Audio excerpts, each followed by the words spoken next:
You're listening to the Q Podcast. I'm your host, Kiana Canada, and this is where we discuss pressing issues that are shaping our world today. In this episode, we are talking about the Lakewood Church incident that happened yesterday. And before we get into those details, I just want to say that my heart goes out to the victims of gun violence. This was a heinous act, and it is so troubling that this is happening consistently within the United States of America.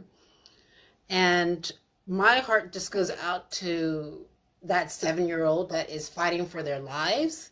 And I believe there was also a man who was 57 years old who was also shot in this particular incident.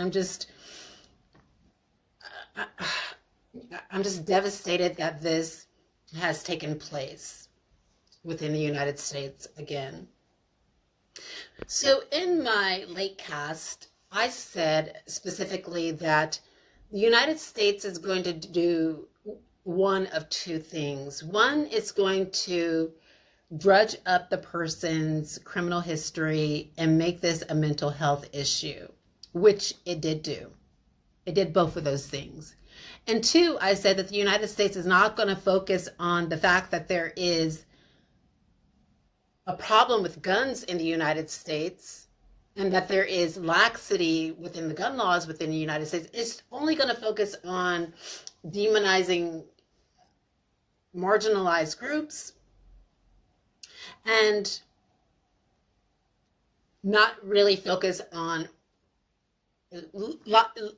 laying the blame where it needs to be laid. Now, there are several people that are to blame for this incident. One, the suspect, Genesse Moreno, is the person to blame for this horrific incident. Two, the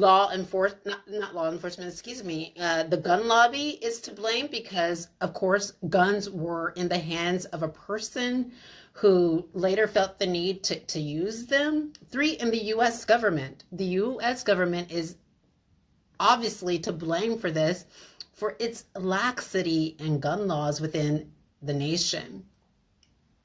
But I'm going to read you an article, and you're going to see exactly how the United States is framing this issue. Okay, so I'm going to read the article fully, and you're going to see, and I'm going to ask you what is missing from this article. So here we go. Houston, Texas. Houston Police Chief Troy Finner said in an update on Monday afternoon that a 7-year-old child shot when a suspect opened fire as Lakewood Church attendees gathered for a Spanish-speaking service a day earlier in fighting for his life. It's badly worded. And you know what? Maybe I won't read from this article because it's it's badly worded. So let's go to a different article.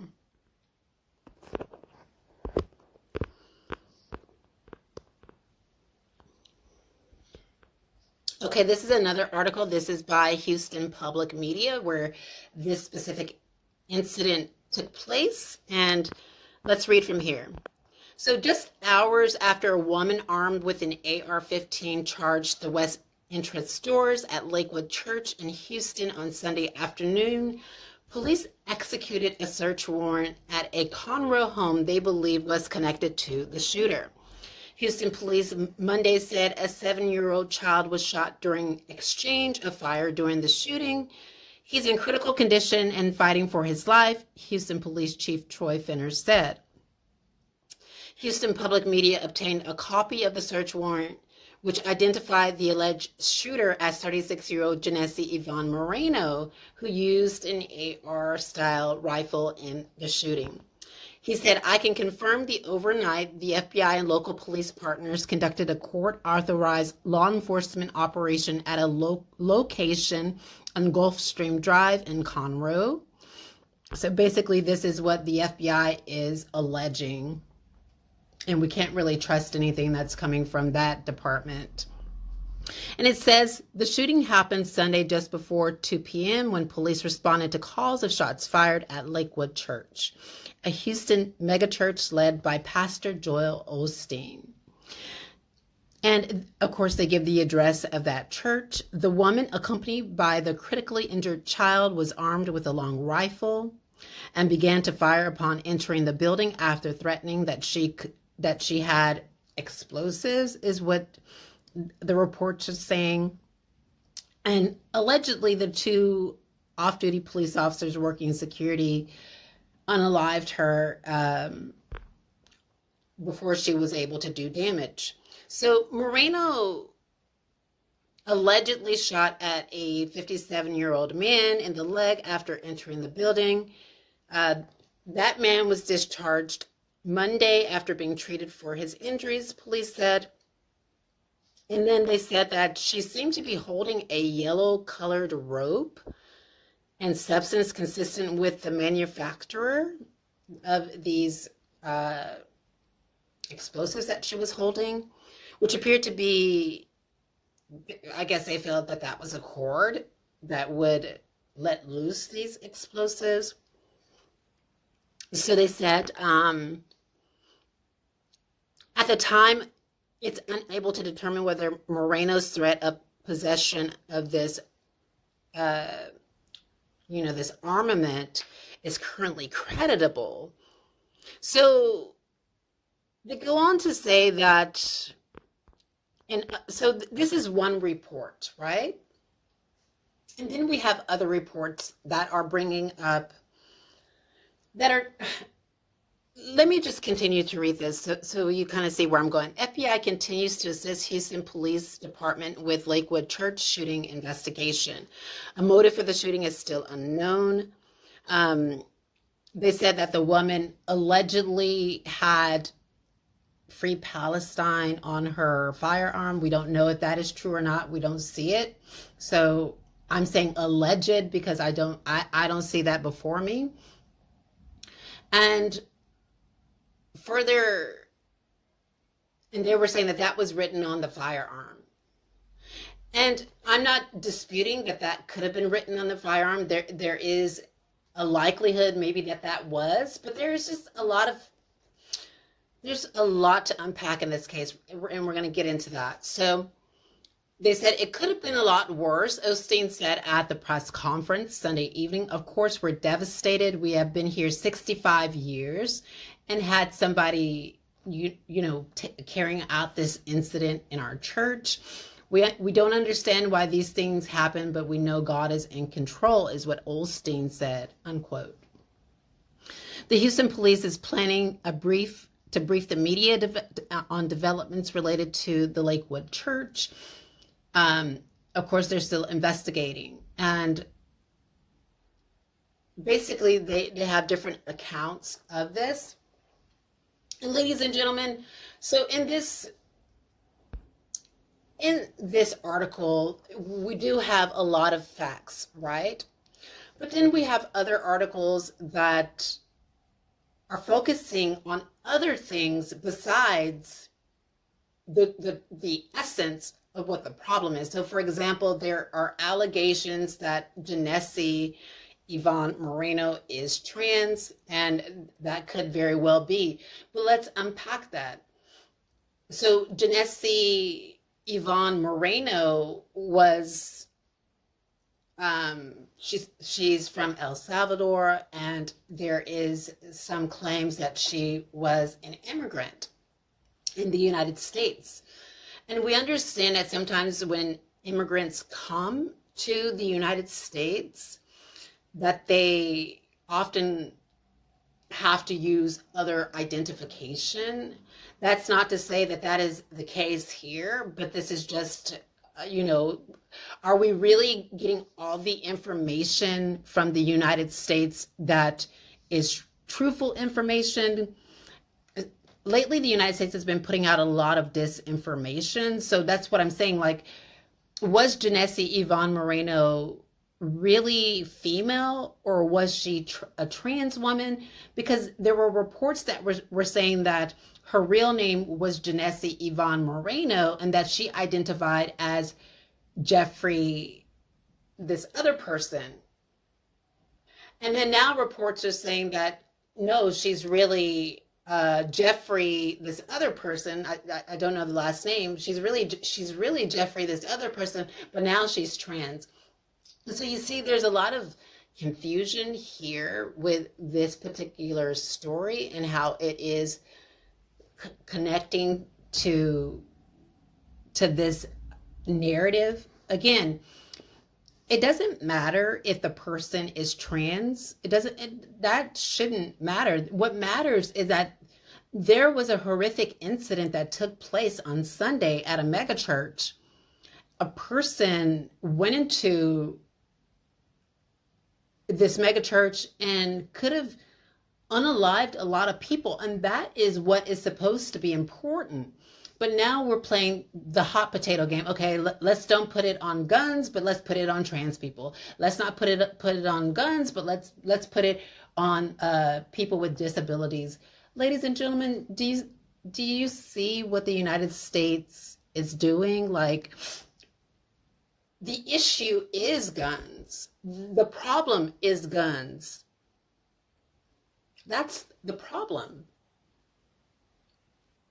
And again, unless a motive is revealed, and there hasn't been a motive revealed yet, but I'm pretty sure that the United States is going to concoct a very, flashy motive, a very, ladies and gentlemen, I don't believe the United States anymore.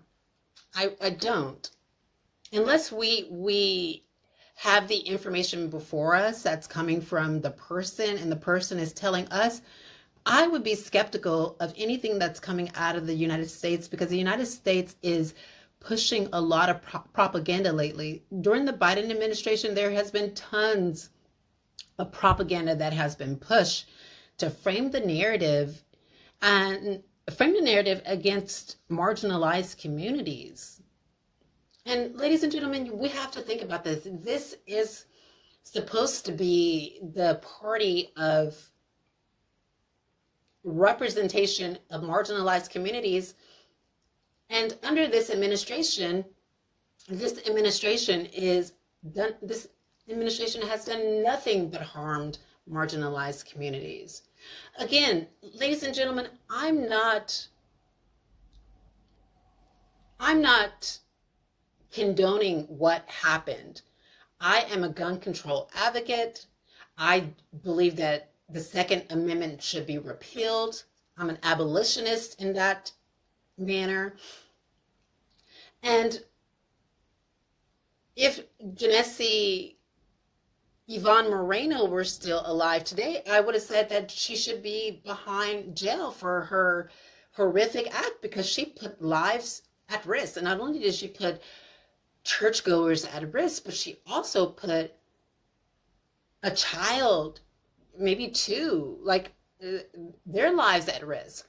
But again, ladies and gentlemen, we have conflicting reports about that as well. Like, for example, we have information that the child was 5, and now we have information that the child is 7. Can you trust what's coming out of the United States these days? In other articles, basically what they did was they listed Genesse's criminal history.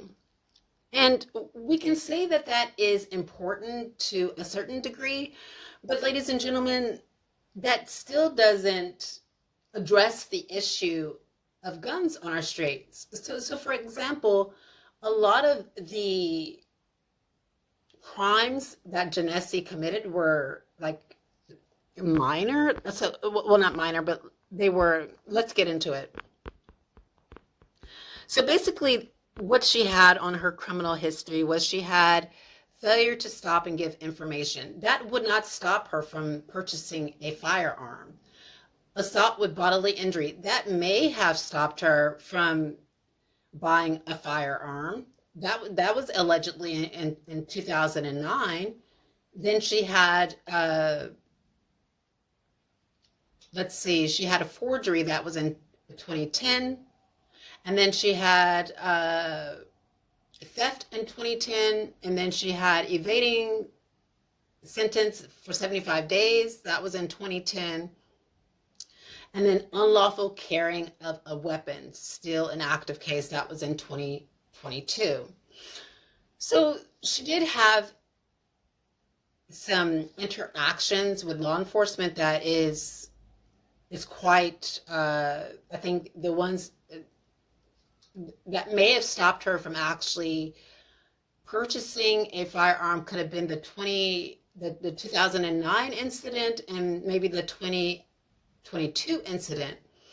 But again, we need to ask ourselves, like, how did Genesse get this weapon? How did she get it? How did she get it? That's the question, right? And it doesn't matter, ladies and gentlemen, that there is, it doesn't matter. That what we need to be focusing on is that the United States should be repealing the Second Amendment. If we compare the number of people who have a criminal history to the number of people who don't have a criminal history that are committing these crimes, we can say that there are more people who don't have a criminal history that are committing these crimes, right? But that shouldn't even matter. We really shouldn't be focusing on criminal history. We should be focusing on the fact that guns are dangerous, and the United States has too many of them. So it doesn't matter whether you have a criminal history or not. If you are a person and you have in your mind, such as Genesse and others, that you are going to carry out an act like this, then it doesn't matter whether you have a criminal history or not. In the United States, you can get a firearm when you can't get anything to eat. And that's just the truth. So instead of the United States focusing on, okay, especially this article from ABC News. So ABC News published an article, it was ABC News 13, about Genesse. And instead of focusing on security issues, so for example, national security, instead of focusing on national security, instead of focusing on the threat at hand, which are guns, and instead of focusing on motive, which they're probably concocting, I don't think that they are going to tell us the true reason why Genesse went into that church. I believe, I don't believe a lot of things that are coming out of the United States, unless I see it on video and I see someone saying that, and I'm hearing testimony from a person, and a person is saying that, and then that testimony is matching with a video, or there you can compare two different videos side by side, and then, but do I believe what the United States is putting out? No, I don't. Again, the United States, the Biden administration, what I will commend it for is that it did try and pass an assault rifle ban. I commend it for Joe Biden for urging Congress to pass that ban, but Joe Biden could actually take initiative himself and call on Congress, if not Congress, submit something to the United Nations that there is an epidemic of gun violence within the United States, and that this is harming a lot of lives, and that there needs to be serious change, and he could spearhead that, but he's not doing that. The Biden administration is not doing that. The problem, ladies and gentlemen, hear me out. The problem is guns. That's the problem in the United States. And conservatives, they don't want to face that disturbing truth. Democrats don't want to face that disturbing truth. It's guns that are the problem. Yes, people have a difficult time, and they have their own issues and their own emotional issues, and that is something to acknowledge. But the problem is ideology, and the problem is guns. And this is probably what the United States is going to do. Because I've been studying the United States, its modus operandi against marginalized communities for quite some time. And what the United States is most likely going to do is this, ladies and gentlemen. And if it doesn't do this, then I will say, you know what? It didn't do this, and I was wrong on this. But what the United States is likely going to do, and this will show you the mind of the United States, is that the United States knows that this person, of course, there is a lot of intersections in this person's life, right? This person is allegedly a trans person, allegedly, because of course we don't know. There's conflicting reports. But even if they were trans, that's not the issue. The issue is that this person felt the need to harm people in a way that deprived them the right of life. And that is what we should be focusing on. But I suspect what the United States is going to do is say that this trans woman, if that is what she is, Genesse was at a transitional time in her life, that she had traumatic events. So of course there was, her situations with immigration. And so the United States is going to probably concoct a story about her with immigration and having those issues. But it looks like she was in the United States for a long time.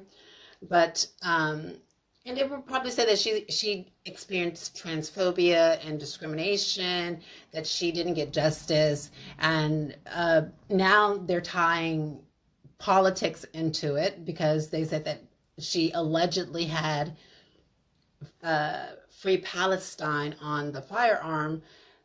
So what this is, ladies and gentlemen,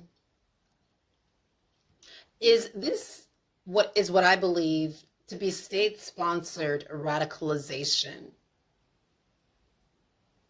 I believe that this is state-sponsored radicalization. And I'm going to tell you why I believe that. Because normally what happens is that police officers, when there is these types of incidents, the police, they don't unalive this person. You know why they don't do that? Is because they need to understand the motive, and they need to understand why the person engaged in this particular incident. Say, for instance, Dylan Roof. Dylan Roof went into a church and unalived so many people. And they didn't unalive him because they needed to understand the motive behind his actions. And that led to a manifesto that Roof wrote. And I think that this is what the United States is trying to avoid, is that basically it doesn't want us to know truly what happened in this particular situation. And I know the United States well, ladies and gentlemen. I'm a citizen of the United States, and I know that my country is harming, unfortunately, marginalized communities. Now, again, let's be clear. My heart goes out to the victims, and I 100% feel that we should be focused on the fact that there are too many firearms on our streets. And it's devastating to know that people have lost their lives because of this situation. That's one, right? But two, the United States, does it really care about that? Is the question. Does it really care? And all we have to do is look back in history, and history will give us the answer as to whether or not it really cares. What has it done to change? What laws are in place to stop this from happening? That is the question. What laws are in place to stop this from happening? Why is American citizens even allowed to wander around with these kinds of weapons on the street? I mean, we already know they're dangerous. We already know that they do harm to innocent lives. Why is this allowed to happen? And think about it. You can't walk down the street in the United States with an open can of beer without being cited. But there's open carry with firearms.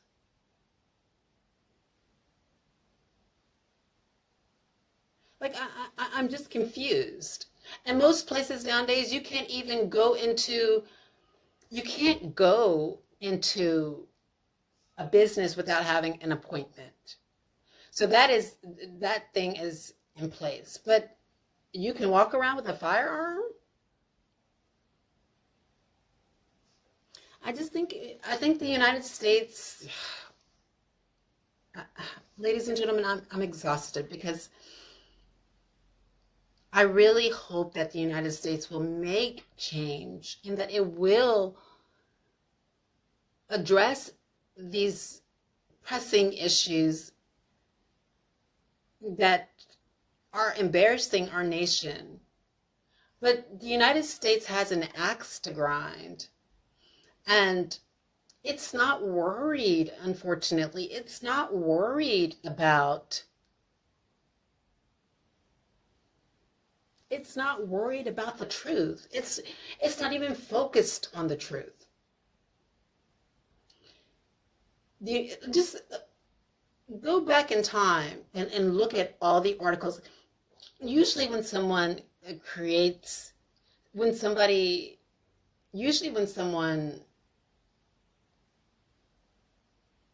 carries out an act of violence like this, there is an extreme ideology behind it. Now, what is violence, right? Of course, or what is extremism? So, of course, there's no agreed upon definition of what extremism is, but Preventing Violent Extremism Through Education, a guide for policymakers, that document defines extremism as belief and support for ideas that are very far from what most people consider correct or reasonable. Thus, if we look at it and we unpack it fully, extremism refers to attitudes or behaviors that are deemed outside of the norm. So that's just extremism. But what is violent extremism? It's beliefs and actions of people who support or use violence to achieve ideological, religious, or political goals. That's the important thing here, ladies and gentlemen. The United States is not concerned about violent extremism on its soil. You see, in the articles that I read to you, was anything about violent extremism? So I've combed through several different articles, and I'm sure that the United States is listening to this, because even if it's one person from the United States, I'm sure they are. But I've combed through countless articles, And nothing in those articles tells us what is happening. And what is happening is exactly this: violent extremism, beliefs and actions of people who support or use violence to achieve to achieve ideological, religious, or political goals. What is the importance in that sentence? Beliefs and actions of people who support or use violence, who support violence and who use violence. And when you comb through countless articles that are talking about